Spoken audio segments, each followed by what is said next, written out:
One of, if not the, most fundamental issues in League of Legends is ability power.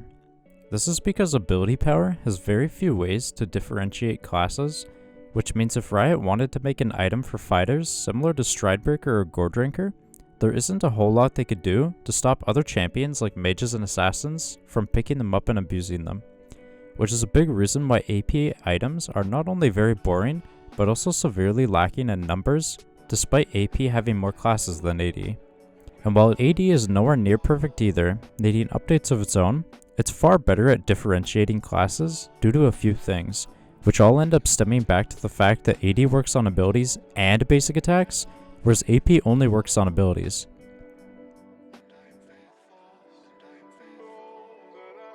The first is the fact that all champions need some amount of AD for basic attacks to do things like farm minions,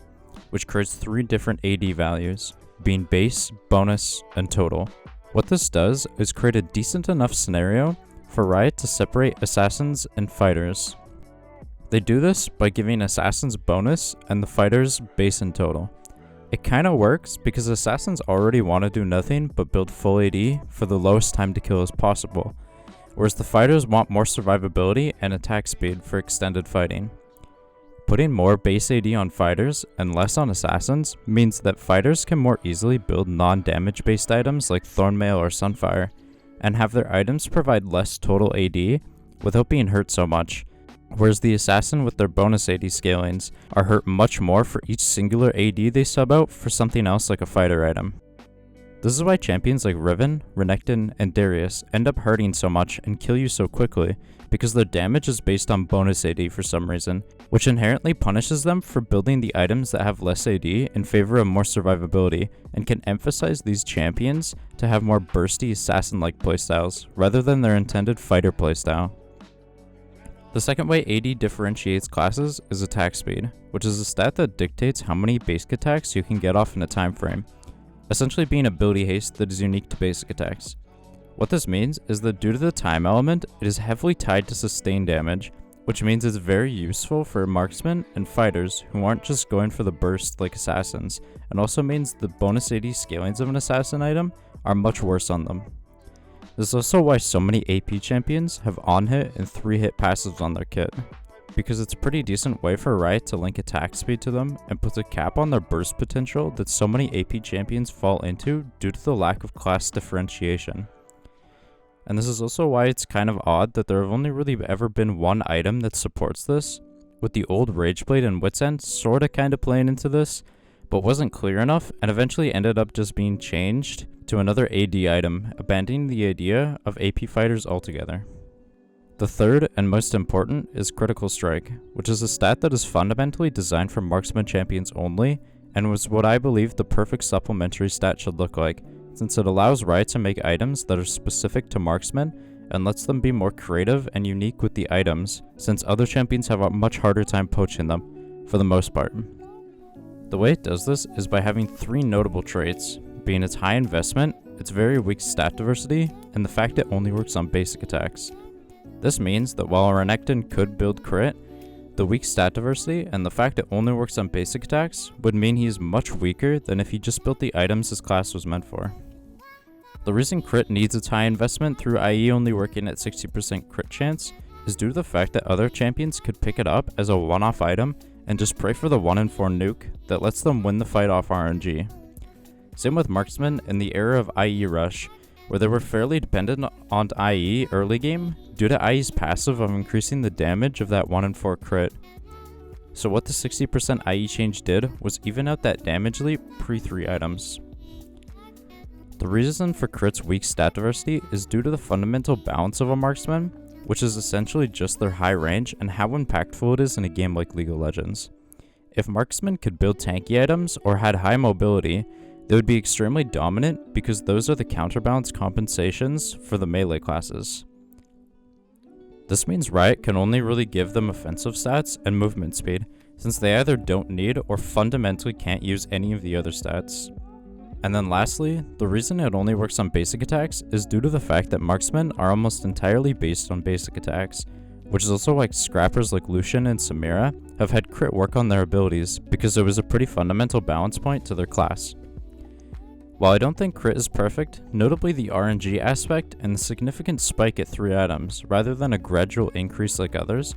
it's one of the closest to what a good stat should be, with the only one that beats it being healing and shielding power for supports due to how unique they are to every other class, since they're the only class that doesn't inherently want to deal damage. Lastly, there's Lifesteal, being physical vamp that only applies to basic attacks, but Lifesteal in League is a tragically underdeveloped stat due to mismanagement from Riot and the fact that nobody really understands how to fix it, which is only further emphasized by how many fundamentally game-breaking champions exist.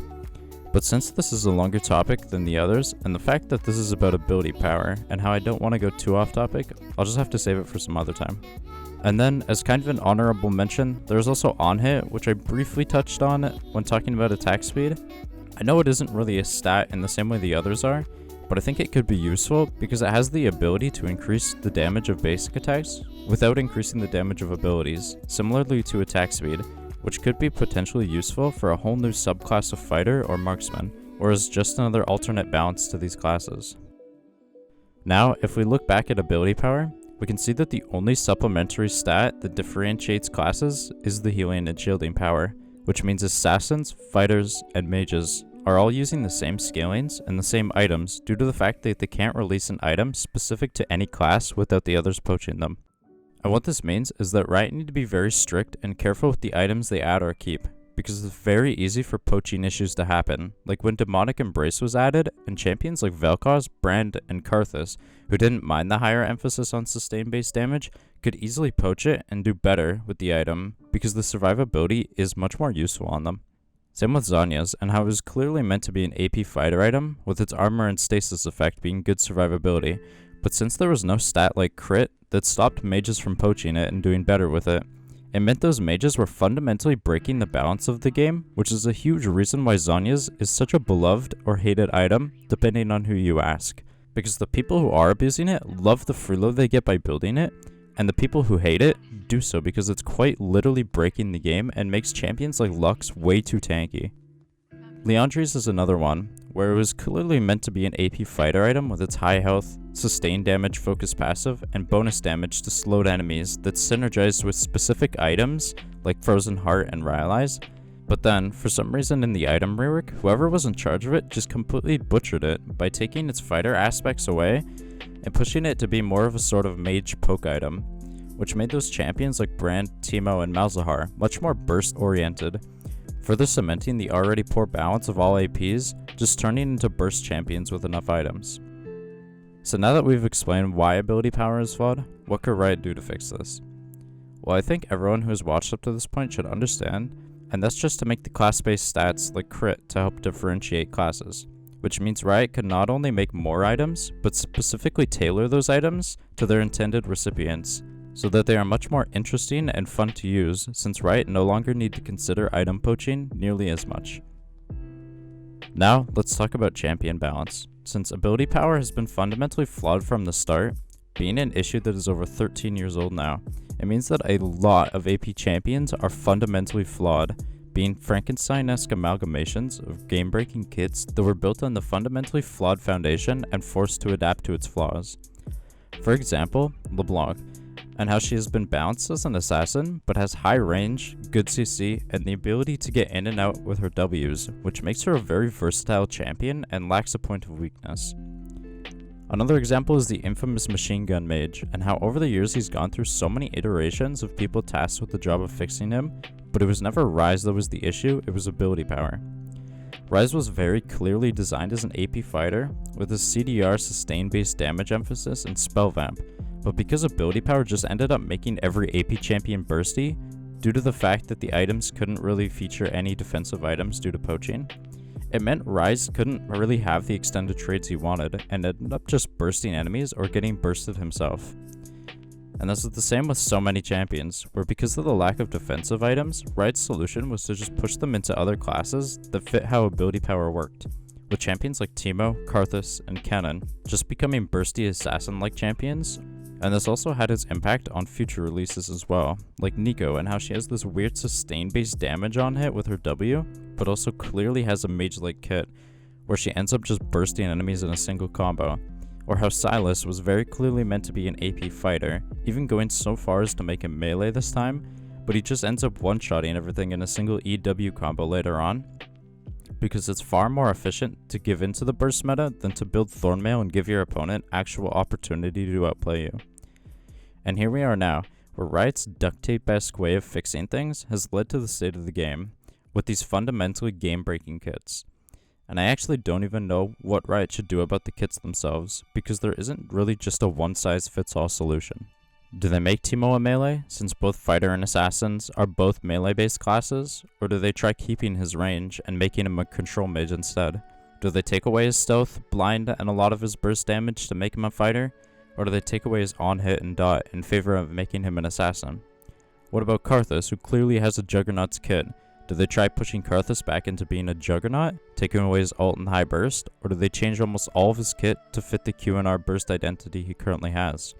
If it was just one or two champions, I think it would be more or less fine, as they've done it in the past, albeit for different reasons. But this AP issue is so fundamental and old that an overwhelming amount of champions would need these specific and drastic updates. If it were my choice, I would probably directly reach out to the players who have above 50,000 or 100,000 mastery on that specific champion, with an in-client questionnaire that would last for about a month to make sure everyone who mains that champion gets a say. Either way though, these fundamental things should be addressed sooner than later, because these fundamental game-breaking champions and very poor item diversity and creativity have been a festering wound on League of Legends for too long now, and the game would be so much better without them.